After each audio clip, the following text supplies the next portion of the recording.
We're starting without you, Jamie.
Jamie, I'm gonna get right to the point. The goal of this episode is for you and I to destroy two cars in a way that we've never done before.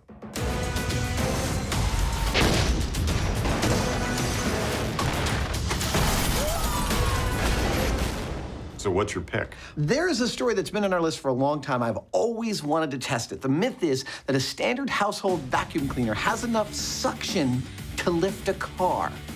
Come on, baby! Well, I'm dubious, but sounds like fun. What are you going to do? Well, you know, I've always wanted to do something that I call pancaking a car. It involves using explosives to perfectly flatten a car. So using the power of explosives to do work rather than just gratuitously. That's always floated my boat in the past. Well, have at it. Explosions. Detonations. Here comes the shockwave. Or just blowing crap up. It's the science of C4 that gets Jamie jazzed. But can you really harness the brawn of a boom to completely crush a car? Well, in this Gloves Are Off special, Jamie's starting his story in scale, but not with this. So if we're going to do a scaled-down attempt at crushing a car, we could use a nice little model like this one. This is die-cast zinc, and it's 1/12 scale. The problem is, if you measure the thinnest parts of it, you get about a 1/16 of an inch. And 1/12 scale, 1/16 of an inch times 12, you get 3/4 of an inch. I don't know any passenger vehicles that have 3/4 inch thick steel walls on them. So what we're going to do instead is use something like this can here, which has very thin sheet steel, and we'll make something that may not look as good, but it'll crush a lot more realistically. If this was Adam's story, his scale cars would be captivating. I think that's great. But Jamie's always preferred a more practical approach, where substance surpasses style. This is actually working. And in this case, by using simple steel cans for the body Sure. and steel piping for the wheels and engine, he is able to scale a car's strength surprisingly well. Well, there you have it. I've got a sort of unibody sheet metal structure. I've got 4 wheels, and I've got an engine block. Now, all of these things will crush differently, the sheet metal being the weakest, the wheels being next, and then the engine block being the sturdiest. Hopefully, we'll be able to overcome the differences in those things and still end up with a flat thing. Well, to find out, the guys head once again to their home away from home. This is the Alameda County Sheriff's Department bomb range in Dublin, California. It is the most important location in Mythbusters history.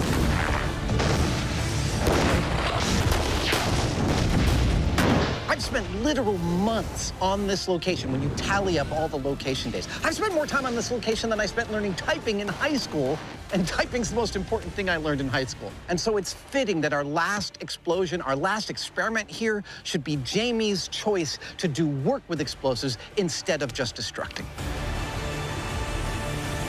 And to do just that, Time to level out our work area. Jamie's starting with some pre-proof of concept preparation. Look at him, a man in his element. He's building a kind of car sandwich. A steel plate as the base, then his small-scale car, then more steel on top. But what's the next ingredient? This is next. It's called data sheet. It's a high explosive in sheet form. We put this on top of our steel plate. Okay, that ought to work. And it goes kaboom. Yep, by adding a 4 mil layer of data sheet, Jamie's hoping to force the upper steel plate down to completely crush his scale car. Fire in the hole! Fire in the hole! Fire in the hole! Here we go. Okay, single layer of data sheet in 3, 2, 1. Yeah, that's aggressive. That's got a real ring to it. I felt the walls of this thing vibrate. Yeah, let's go check it out. All right. The data sheet sure packed a punch. But has it created a small-scale crush? That looks like a positive result there, Mr. Hyneman. That's like one of the wheels right there. Yeah. And There's the engine. the engine. Did you expect such a spectacular result on the first try? No, actually. I'm actually a little speechless. At a little under an inch thick, the car's been crushed to 1/5 its original size. So, is it already time to go full scale? Jamie came here with a goal to flatten a car. And for my money, it looks like he achieved it on the very first try. But he's here at the bomb range, and he's got a bunch of analogs. My guess is, I don't know, maybe he's going to start stacking them and trying to see optimal relationships between weight and explosives. Or maybe we're all just going to go home. I'm actually not sure at this point. Oh, we're not going home, I can tell you that much. Oh, come on! This was a lovely first attempt, but when we scale this up to a full-size car, it's going to be a lot bigger of an experiment, a lot more time and difficulty. So I want to learn everything I can about the dynamics of what happened here before we go there. In other words, small scale's not over yet. Whoa! I don't think they've landed yet. But first, it's time for Adam's destructive denouement. It's a nice little bit of symmetry in this episode. In your half, you're trying to make a car as low to the ground as possible, and in my half... You're trying to lift a car up as high as possible. Exactly. With a vacuum. Yes. Now, I figure that the trick to this is to make the mother of all attachments, to increase the surface area of the vacuum cleaner's input so that the amount of suction I create exceeds the weight of the car, and thus I can get it off the ground. So what you're trying to say is that as far as the attachment goes, size matters. Indeed it does. Throughout Mythbusters history, Fire in the hole! vacuum cleaners have been blown up, turned into jet engines, Didn't really jet across the room. and had the chance to bite back. I got bit! You gotta stop bleeding. But can a single vacuum really have enough suck to lift a car? To find out if this impossible-sounding tall tale can be true, the guys are starting small, with a standard vacuum and hose trying to lift a 5-pound weight. Which, eventually, it does. Okay, so that's just barely enough to hold on to that 5 pounds. It is. We've just shown that this common vacuum cleaner is able to lift a 5-pound weight on the end of its hose. Now, the surface area on the end of the hose is 1.75 inches. So doing the math, that means that it's pulling about 2.8 pounds per square inch. So how are we going to lift a car that weighs 2,600 pounds? Well, all you need is more square inches. In fact, if we have up to about 1,000 square inches of suction area on the car, we should be able to lift it, in theory. The Mythbusters are banking on the idea that the relationship between lift and surface area is linear, meaning if 1 square inch can lift 2.8 pounds, a single vacuum with a 1,000 square inch footprint should be able to lift a car.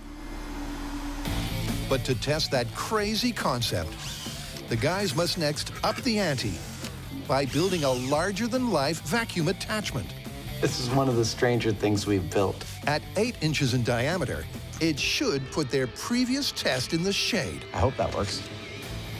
But so that it still fits the vacuum cleaner, Jamie is building a manifold There we go. That will link the cleaner to the cup with no loss of suction. Do it.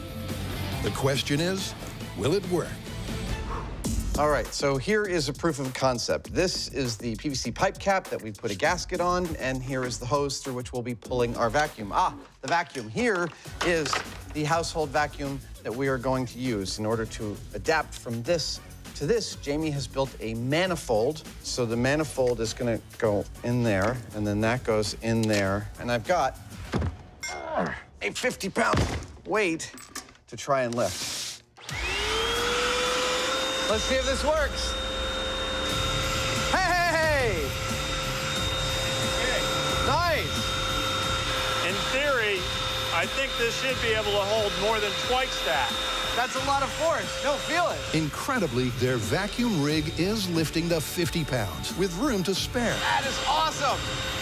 At least until they pull the plug. So what's next? So, Jamie and I did a proof of concept 8-inch PVC cup, and it worked so well, this is gonna be our method for lifting the car. Why reinvent the wheel? So graphics, help me out. First up, give me a car. So our plan is to build 40 more suction cups just like the one we just made. We'll position them on the roof, the trunk, and the hood. From each one will come a tube that will join to a kind of mega manifold that will be attached directly to our single vacuum cleaner. Also from each cup will be a piece of threaded steel rod that will link to a support structure we'll hang above it. We'll turn the vacuum on, then we'll lift up the steel structure with the crane, and either the car will lift up or pop, pop, pop, pop, pop. The suction cups will all decouple, and the car will not get off the ground. The one thing I can tell you for sure is that this ain't gonna suck. Get it? Ain't gonna suck.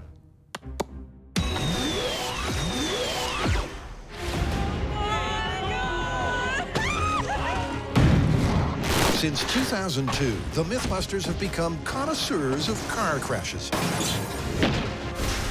A concept Jamie's about to take to the max. What can you say? He's testing whether full-on explosives can ever flatten a full-sized car. But after a stellar small-scale start, Mr. Hyneman is laughing. That's a good thing. Jamie's not ramping up right away A little speechless. because he wants to try to compress a second small-scale car even more. For this next shot, we're gonna have a sheet of steel underneath the car like we did before. The car, another sheet of steel like we did before with the data sheet on top, but then 3 sheets of steel on top of the explosive. And so we'll see whether we get any more aggressive compression of the car. Looks good to me. The theory is that the top layers of steel will provide extra resistance that will force more of the blast wave into the car. But there's an added risk to this test. On this blast, we're likely to get some plates of steel flying very, very high in the sky, hopefully straight up. Okay, 3 plates of steel on top, and 3, 2, 1. Whoa! I don't think they've landed yet.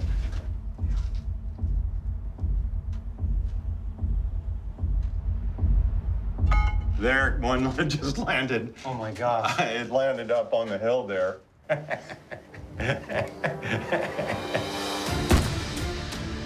With all the steel safely returned to Earth, the guys go in for a closer look to find a car that is flatter, but isn't what the Hyneman had hoped for. That right there is the engine. That used to be about a 3-inch long, heavy-walled aluminum tube, and now it's not just been flattened, it's been melted. I gotta say, I think it's too much. It's almost like it burned it. Test 2's extra downforce did crush the car more than Test 1. But because it also caused more breakage, Jamie's not satisfied. Hey, Jamie, I found the plates. They're right here. Cool. So our first test was not quite strong enough. The second test was a little too much. This time around, what we want is the Goldilocks zone, and how we're going to get there, hopefully, is by positioning the car in the ground with the plate on either side. Let's see how it fits. With the explosives, like we had it on the first test. There we go. And that dirt is a little bit softer, and it's going to give more than those steel plates did. Hopefully, that's going to be a little bit gentler on our car. Now it's time for a literal fire in the hole. Third test in the ground in 3, 2, 1. Yeah. I don't see a lot of stuff that went straight up in the air. It looks like that went pretty well.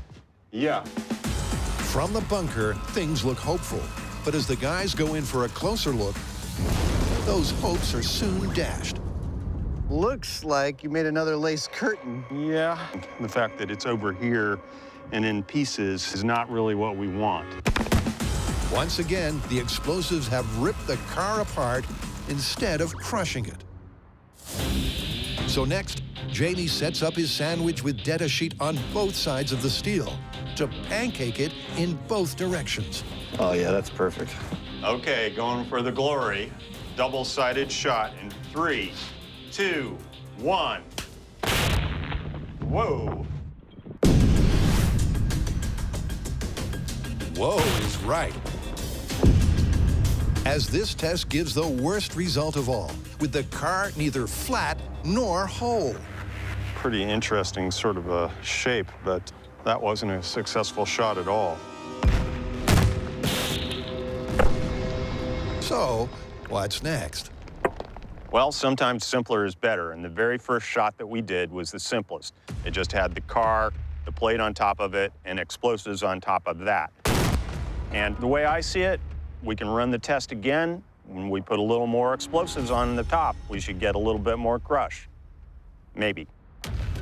Yep, Jamie's coming full circle with a repeat of test 1, but with 50% more explosive.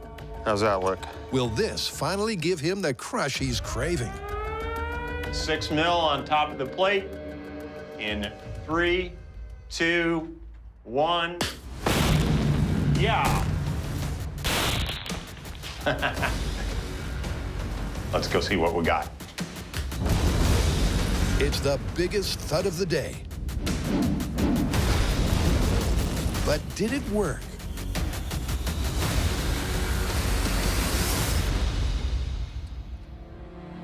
I'm kind of liking this. It certainly got squashed a lot more aggressively than the first shot. It has completely collapsed the engine block of the car, but then it's in place, which I like. It's kind of fused that to the rest of the body.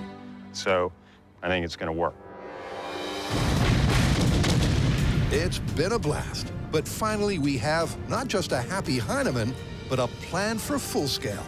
A real car sandwich with a monster load of explosives on top. Well, that was fun. Have you got all the information you need? Yeah, I think we're ready to scale it up. Let's go to the big time. What could possibly go wrong?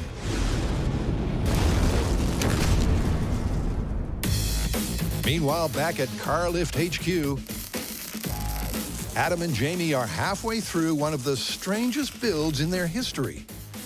That ought to work nicely. They're constructing a Dr. Octopus-style vacuum cleaner to find out if a single household vacuum with 48-inch suction cups Cruising right along. can suck enough to lift a car clean off the ground. And while it's not all been plain sailing, That one looks... Oh! We're okay. it's not long before they're ready to head for the hills. Nice. This is where we are going to raise our car with a vacuum. Theoretically. I'm standing on Treasure Island in San Francisco Bay. We have done many myths out here. We've jumped off of buildings. We've driven through glass. Oh, it's about to happen. Yeah! Heck, we've even sailed a duct tape boat right out here. Yeehaw! Today, we're gonna attach a whole bunch of suction cups to a car and try and lift it with a single vacuum cleaner. To do that, the guys must first reassemble their rig. This is gonna take a while. Step 1, One down. is for Adam to attach the 40 suction cups to the steel frame. Yeah, like that. That's gonna be great. Then they secure the vacuum cleaner itself That's what you had in mind? Yeah, something like that. before wiring in 400 feet of hosing. It's spaghetti, man. Next comes the midpoint recap.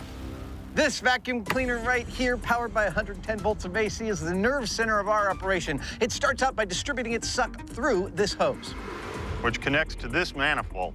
and distributes out through these yellow spaghetti hoses to all 40 of our cups, hopefully distributing enough vacuum power to lift our car. What could possibly go wrong? But there's one more thing to highlight that's different from their shop tests. You may be noticing that this vacuum is different than the one we were using in the shop. That's because it is, and it's because we broke the one in the shop. This is why we can't have nice things. But it's an off-the-shelf product. It's got the same amount of power, same amount of suction, and well spotted, by the way. Next, the guys bring in their 2,600-pound car Never has Mythbusters attempted to suck so hard. and lower the suction cup system directly on top. Can we have some dramatic music, please?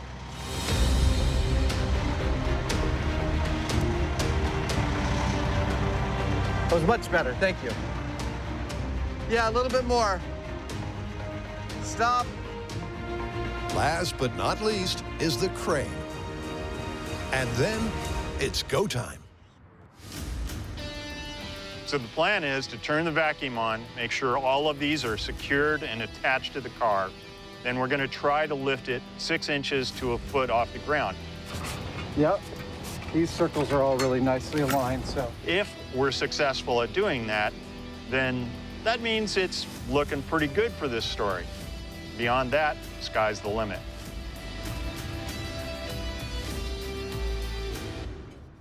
All right, you ready to turn it on and do this thing for real? There we go.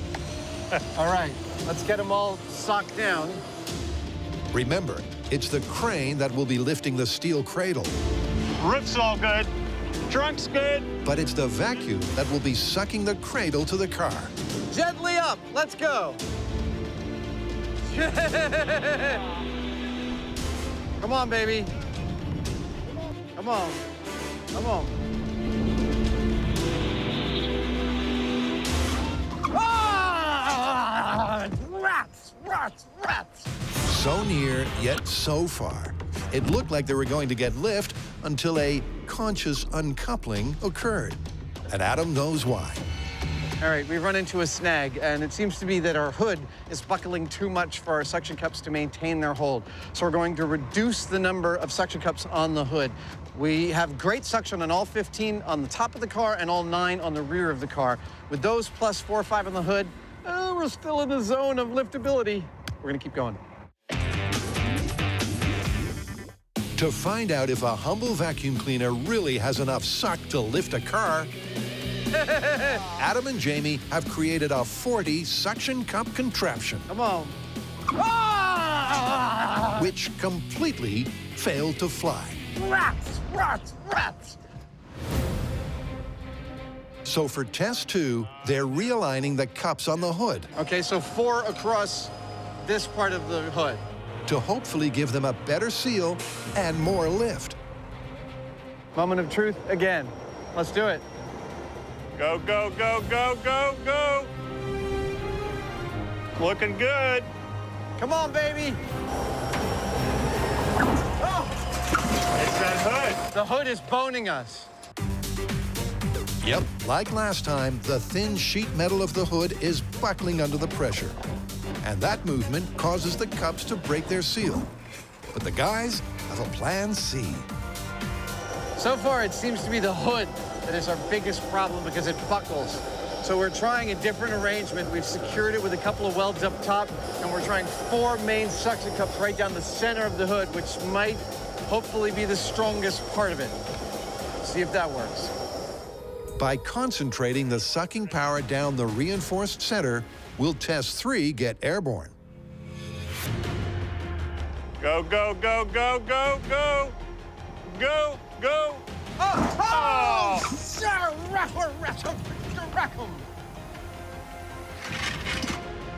That was so close! It's clear we're getting awfully close. The wheels are lowering on their suspension. I swear they're just barely kissing the ground. We just need to get a couple more cups, a little bit more tweaking just so, and I think we'll get it.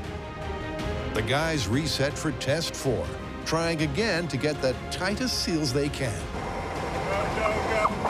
But like last time, failure is the only option. All right, here's the problem. We have what we think is enough suction in our vacuum cup machine, but we don't have enough structural integrity in the flimsy sheet metal hood of our car. Our solution, cut that hood out and replace it with a piece of sheet steel.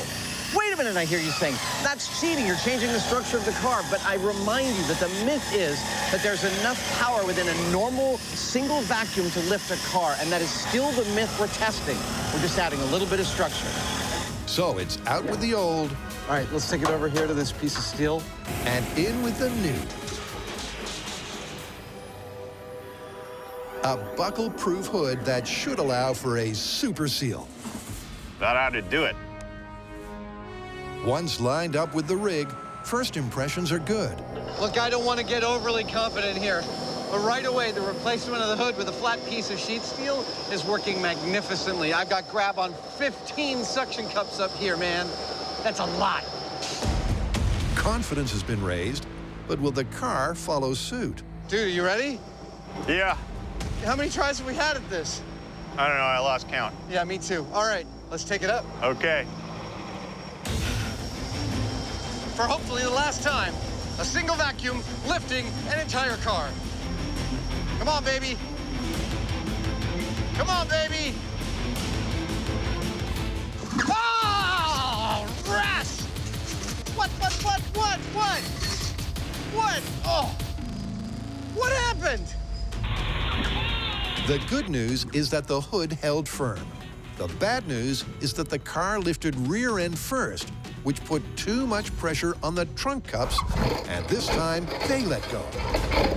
All right, in the spirit of trying something a little bit different every single time, Jamie's throwing about 90 pounds of sandbags on the back rail to hopefully balance the car so it doesn't lift unevenly. Now it's time.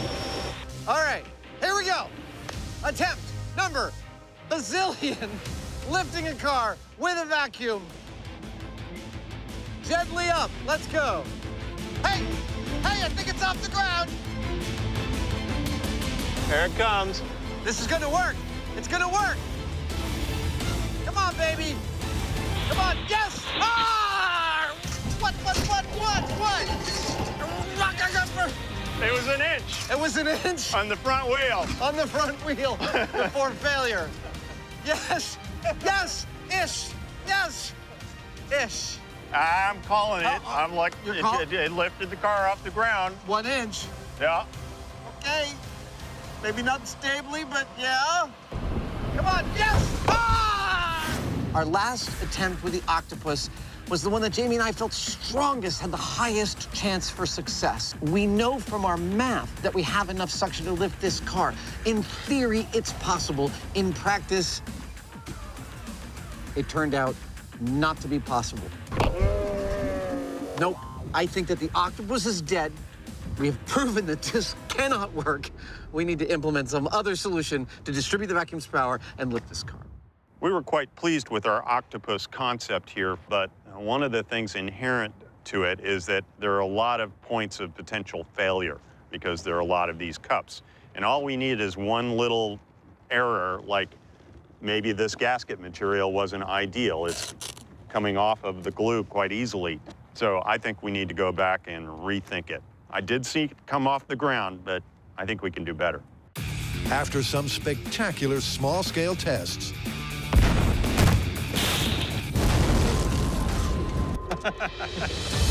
Pancake Car is going supersized.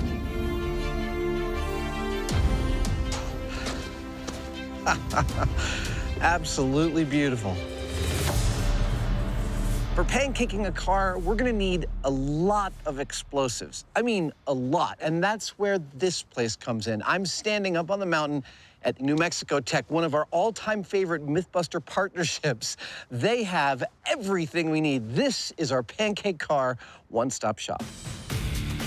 When it comes to spectacular destruction, NMT is second to none. In 3, 2, 1. Wow! But to see if explosives can crush a car, Jamie's got his wheels ready to go. This is the car we're going to use. Now, normally, I appreciate and respect Russian engineering because it tends to be simple, rugged, and dependable. This is not an example of that kind of engineering. Quite possibly one of the worst cars ever manufactured. It's going to be with a certain amount of glee that I remove this car permanently from the road. The car may look decrepit, but it is in full working order. All it lacks is a Mythbusters paint job. Look, I recognize it's not pretty, but then nothing that's about to happen to this car is going to be pretty. Now, the goal here is to turn our car into a perfectly flat plate, just like we did in our small-scale experiments. And to do that, we've got two massive steel plates, one that's embedded in the ground, one that is suspended overhead off of this gantry. It weighs 7,000 pounds, and we're going to put explosives on top of that. It's going to come down on our unsuspecting car like a freight train. That's the theory. And before long, the 7,000-pound plate is up and running. It's a beautiful thing. Secured to the gantry courtesy of 6 breakaway straps. Okay, now you can sort of see how this is all coming together. We've got our plate in place. We've got the car that's going to go underneath. Explosives on top. Bob's your uncle.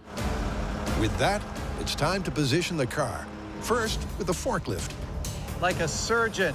Now, don't scratch it. And then, by hand. How's that? A little bit more. All right.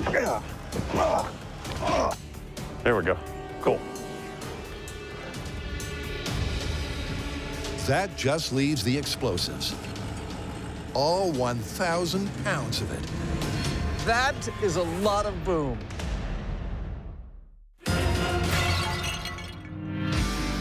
Gently up. Let's go. At Treasure Island, Come on, baby. Adam and Jamie's lift-a-car suction rig has sucked. Brass. What happened? So it's back to the shop and back to the drawing board.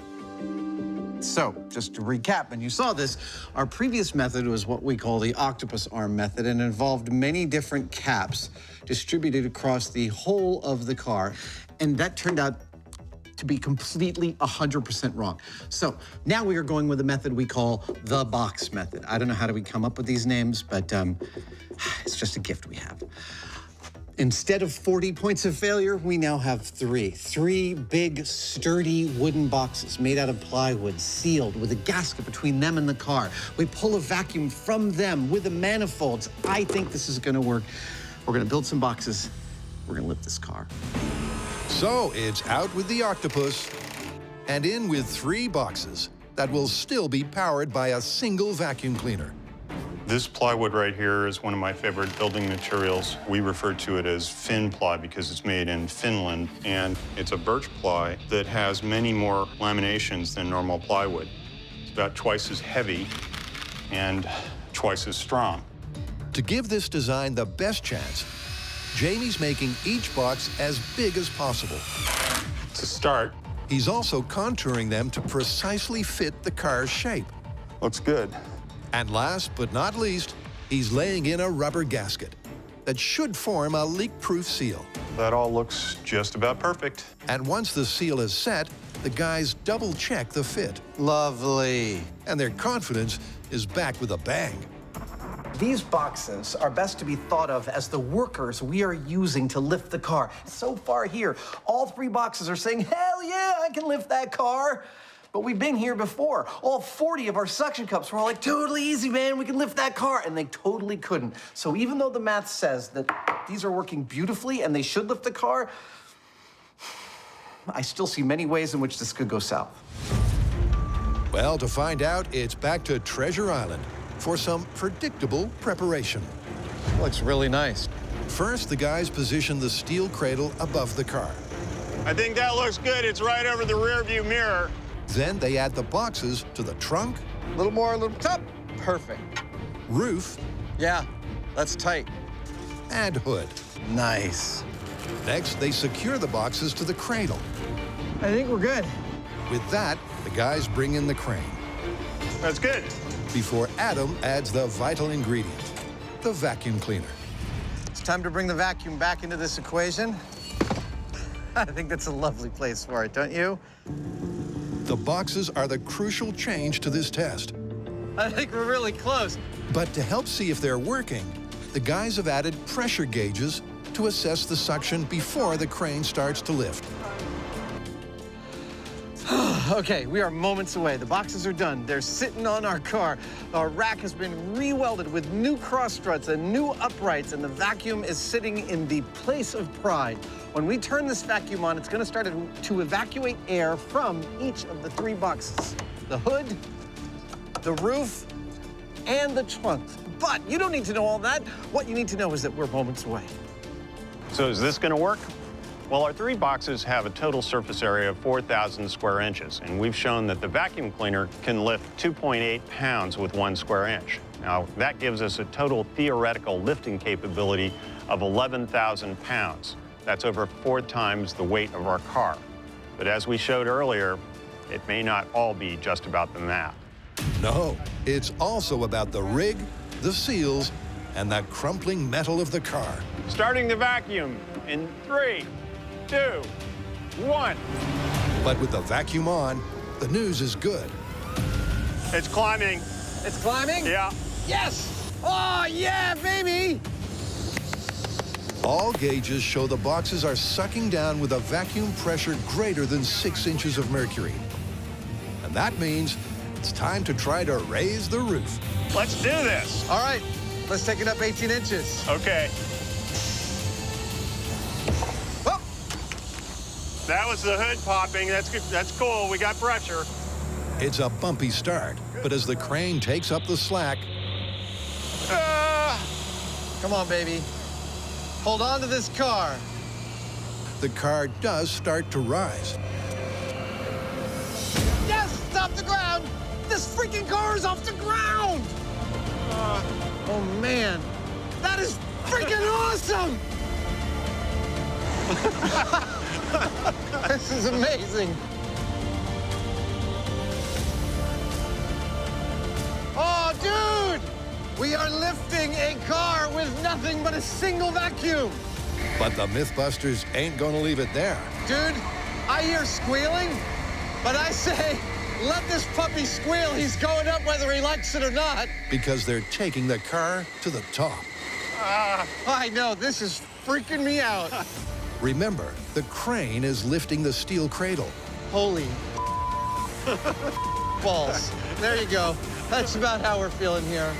But it's the vacuum cleaner on its own This is every bit as satisfying as I was hoping it would be. that's sucking the cradle to the car. That is freaking awesome!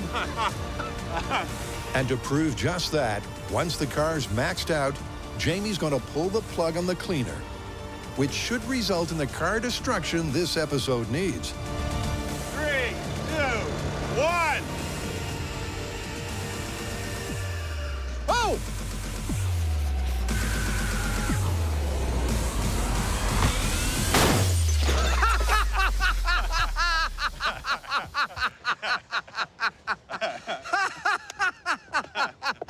That was very satisfying. Oh, that was awesome. Woo! So, and if anyone needs to lift a car with a vacuum, don't call us. We've done it once. We don't want to do it again. Yep, once the vacuum cleaner was switched off, gravity brought this myth back to Earth. This time around, it was like clockwork. The boxes held, their seals held. And the simple fact was that, doing the math, there was over 11,000 pounds of suction on that car. So it was going up, at least until we pulled the plug. Something that you should know about me is that I love the car myths on Mythbusters. But this is my all-time favorite Mythbuster car myth. We actually lifted this thing with nothing but the power of a single vacuum cleaner. Next time someone tells you that Mythbusters sucks, tell them damn straight. That was beautiful. Nice work, sir. You too. Let's get out of here. Who would think a vacuum cleaner was hiding so much suction power? I know. Cool story. Thanks.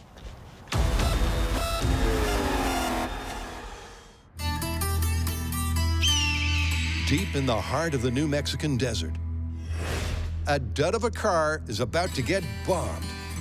But will it go pancake flat? In our small-scale testing, we showed that a single piece of data sheet gave us the best results.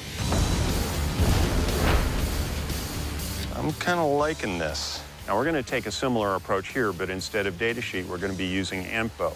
The reason we're using AMFO is it's actually better for performing this kind of task. It's a slower moving explosive, and it pushes things better instead of breaking them apart, which is what we want. ANFO is definitely the best choice of a boom. And to accurately scale up, That is a lot of boom. Jamie's using 1,000 pounds of it. Currently, Jamie is arranging 1,000 pounds of AMFO. That's 20 bags that weigh 50 pounds each on top of the trench plate. Now, the pattern that he's using is one that is invented so that the pulse from the explosion provides a totally universal push on that trench plate into the car. That's the theory. And with the last bag in place, this one-shot deal is ready to rumble. You know those little bags of ketchup that you step on the sidewalk and they just go? That's what's going to happen here. Yep, it's going to be some kind of catastrophe. But to find out what kind, the guys head underground into a bomb-proof bunker. And then it's go time.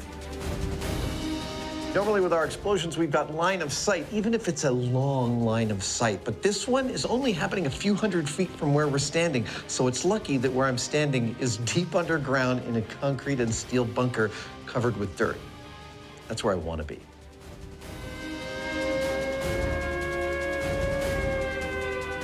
Okay, this is Pancake Car. Full-scale test. Flattening a terrible car in 5, 4, 3, 2, 1. Whoa!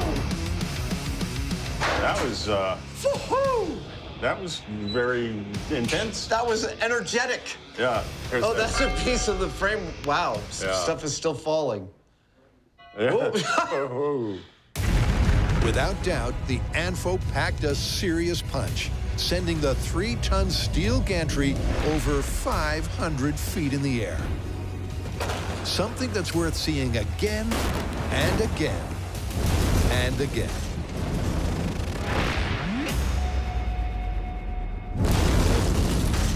But amidst the stupendous spectacle, what's happened to the car? Well, before hitting ground zero, Adam first cues up the high speed. I'm not exactly sure where this file is, but we're gonna find out. We're gonna watch the explosion here. Everything looks really calm. Whoa, whoa. Okay, hold on. It is like an atomic blast. Wow. Look at that, oh my gosh. The distorted shockwave coming off of the fireball is one of the loveliest things I have ever seen. But holy cow, what a powerful impulse. Look at that. Like you see in an atomic blast, there's actually a convection current pulling dust in at the bottom. That's amazing. And giant chunks of steel flying out of the debris cloud. Oh, now I can see the shockwave has hit the camera because the camera is starting to vibrate. The high speed is clearly something special. But to really understand what's going on, the guys head on in.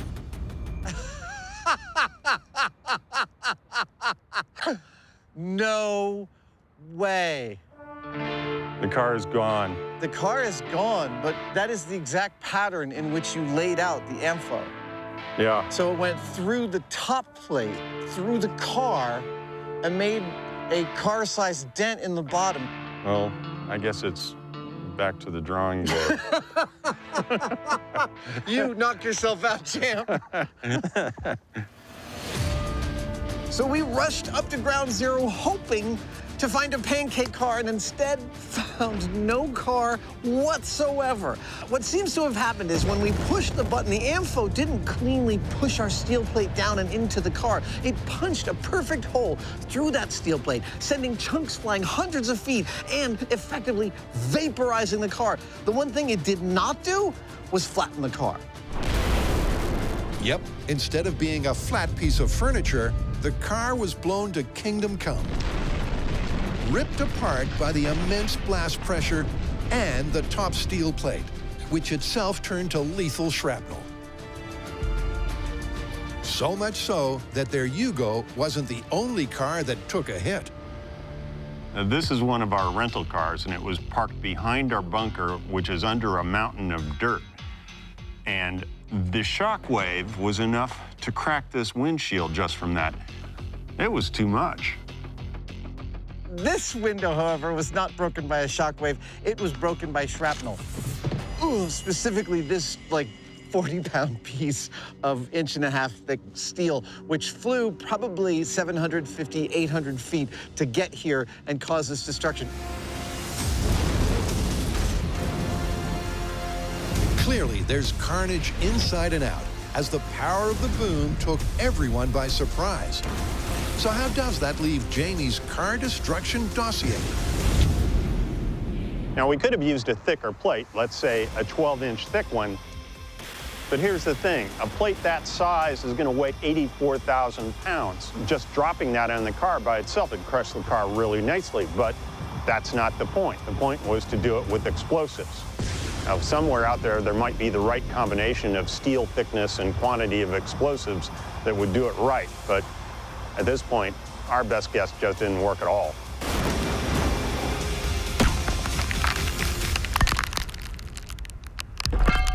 Well, I tell you what, this is without a doubt the most impressive piece of shrapnel we've ever made. Yep, and to boot, we never have to look at that car again. It is done. Yeah. Let's get out of here.